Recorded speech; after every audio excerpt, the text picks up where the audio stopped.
Last on my end, ma'am, gaano po ba ka-importante for you na magkaroon ng leadership change, considering also na malapit nang mag-adjourn yung session?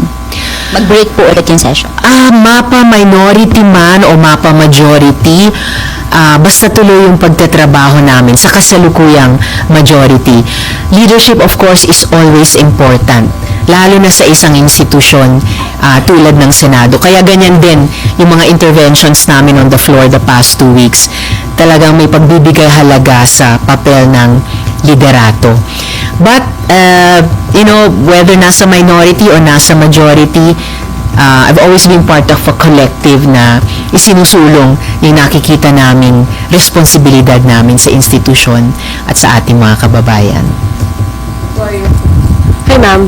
Ma'am, can you confirm lang, merong ugong-ugong din kasi na si former SP Cheese daw, yung possible na pumalit kay Sen. Alan and pwedeng sumama sa inyong group para kayo na yung maging majority. Is Senator Cheese not an option? Can you confirm that, ma'am? And is he not an option? Talagang Senator Win lang po.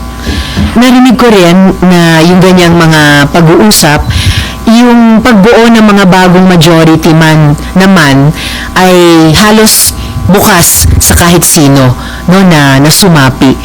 Basta't may mapag-level of fun na parehong values or interests, parehong interest sa loob ng institusyon. But if you're asking me about Senate presidency, as I mentioned earlier, kung maging si Senator Sherwin yan, magiging mabuti yan para sa Senado. Pero kung Senator Cheese, hindi siya as aligned with the values of the current minority. Hindi kasing napag-uusapan yon.